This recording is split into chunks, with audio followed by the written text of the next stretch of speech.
देश में अब मुझे ये समझ में आने लगा है कि किसी भी भारतीय नागरिक को चिकित्सा सुविधा की जरूरत नहीं है, चिकित्सकीय ज्ञान की जरूरत है। हेल्थ फैसिलिटीज नहीं चाहिए, नॉलेज चाहिए। नॉलेज की बहुत कमी, और इतनी कमी है कि पढ़े लिखे लोग उससे ज़्यादा पीड़ित हैं। छोटी छोटी बातें नहीं जानते। पानी को उबाल के पीना, ये इतनी छोटी सी बात है, लेकिन आज के समय की बीमारियों में सबसे इफेक्टिव है, खासकर 3 महीने की ये जो। तो आप उनको बता दो भैया पानी उबाल के पियो, उबाल के पानी पीने से क्या होता है वो समझा दो उनको, 10 मिनट में समझ में आ जाएगा। फिर उनसे कहो कि खाना खाते हो तो कुछ ये खाओ ये मत खाओ, क्योंकि दिनचर्या ऋतुचर्या जो आयुर्वेद की है ना, वो जरूर सीख लो। दिनचर्या और ऋतुचर्या जरूर सीखो, आयुर्वेद की बहुत आवश्यक है। और आपको मैं एक किताब का नाम बोल के जाता हूं, इसको पढ़ो। भगवत गीता जैसे पढ़ी जाती है, रामचरितमानस जैसे पढ़ी जाती है, उस किताब का नाम है अष्टांग हृदय।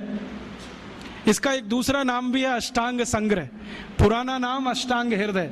ये किताब का जो स्वस्थ व्रत है ना, वो ऐसे पढ़ो जैसे आप धार्मिक पुस्तक पढ़ते हो, और उसको बार बार पढ़ो तो याद हो जाएगा, कंठस्थ हो जाएगा। उसमें 2000 सूत्र हैं। ये सूत्र लोगों को बताना शुरू कर दो।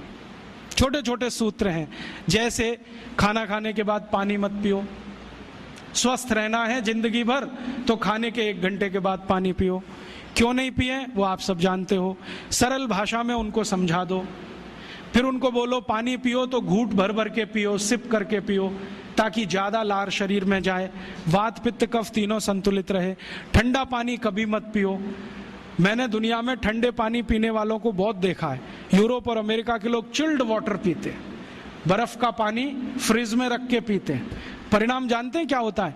सवेरे जब टॉयलेट रूम में जाते हैं तो 1-1 घंटे बाहर ही नहीं आते। उनको पूछो भाई तुम क्या कर रहे थे 1 घंटे वहां?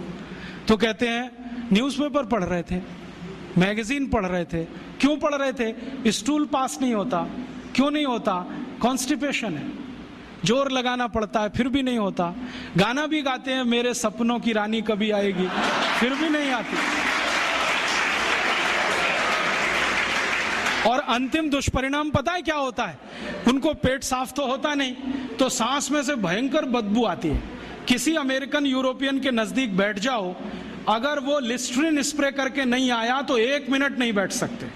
हर समय उनको माउथ फ्रेशनर स्प्रे करना पड़ता है, क्योंकि अंतड़ियां साफ नहीं है, कब्जियत है, मल भरा हुआ है, उसमें कचरा जमा है। फिर उनके पसीने में से भी बदबू आती है। क्यों? कब्जियत बहुत है।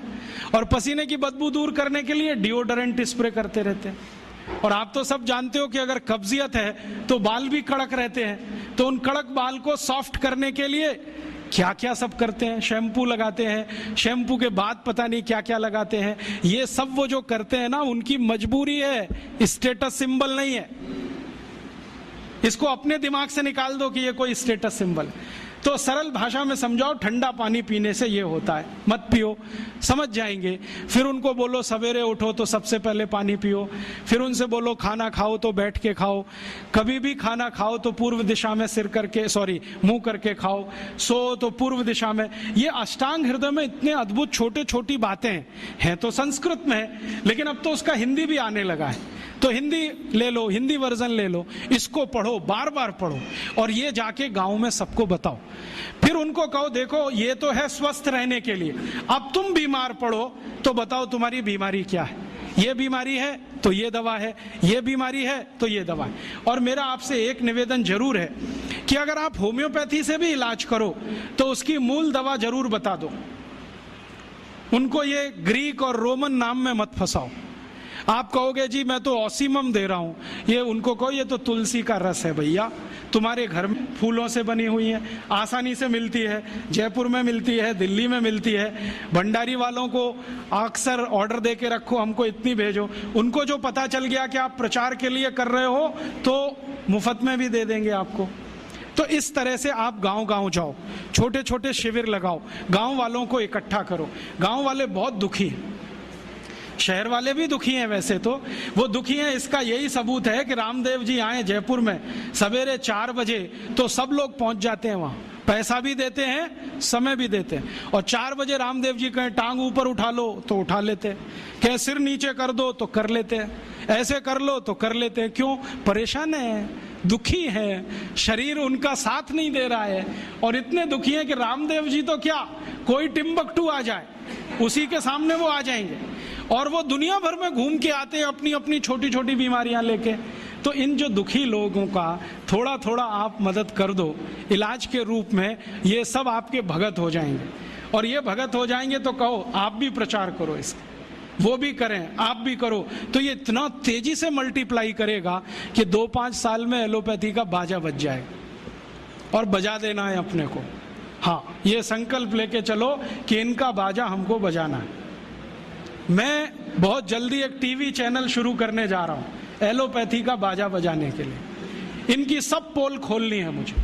हाँ, इनकी इतनी पोल हैं मेरे पास, कम से कम 1,500 से ज्यादा डॉक्यूमेंट्स हैं जो एलोपैथी के गंदेपन को सिद्ध करने वाले, इनकी निकृष्टता को सिद्ध करने वाले, ये कितने अनसाइंटिफिक हैं वो बताने वाले हैं, कितने डॉगमेटिक हैं वो बताने वाले हैं।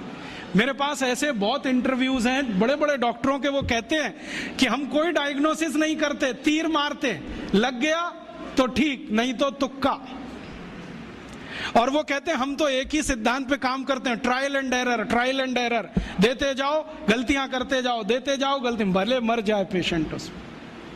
हमारे पास तो कम से कम ये नहीं है ट्रायल एंड एरर वाला। हम तो जानते हैं कि तुलसी है तो उसके ये गुण हैं तो ये रिजल्ट आना ही चाहिए, मेथी है तो उसके ये गुण हैं तो ये रिजल्ट आना ही चाहिए।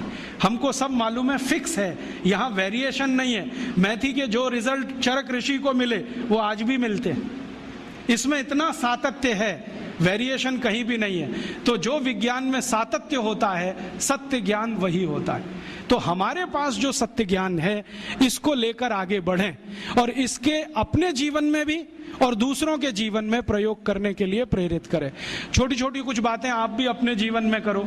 ये एलोपैथी में से निकले हुए जो भी बाई प्रोडक्ट्स हैं ना, इनको जीवन में इस्तेमाल मत करो। जैसे टूथपेस्ट, ये तो भारत का नहीं है ना, ये तो एलोपैथी का है। और यूरोप वाले टूथपेस्ट इसलिए घिसते हैं कि मसूड़े बहुत उनके हार्ड है, कड़क है, क्योंकि बर्फ के नजदीक रहते हैं। मसूड़े कड़क हैं तो ब्रश जो है ना प्लास्टिक का भी चलेगा, उसको घिसें तो ज्यादा तकलीफ नहीं आएगी। और दूसरा, उनके पास दांत साफ करने के लिए कुछ है ही नहीं, करें क्या? वो बेचारे परेशान है, नीम का दातुन मिले, यूरोप में नीम होता ही नहीं है। वो परेशान है बबूल का दातुन मिले, बबूल होता ही नहीं है। वो परेशान है दंतमंजन मिले, दंतमंजन होने के लिए 18 जड़ी बूटी लगती हैं, वो होती ही नहीं है। तो ले दे के उनके पास एक ही चीज है, वो है सोडियम लॉरेल सल्फेट, माने डिटर्जेंट पाउडर, माने शैम्पू। उसी को घिसते हैं दांत में, बनाते हैं झाग और थूकते हैं वॉश बेसिन। दोस्तों, सबसे पहले तो चैनल सब्सक्राइब करें, फिर लाइक, कमेंट और शेयर करें।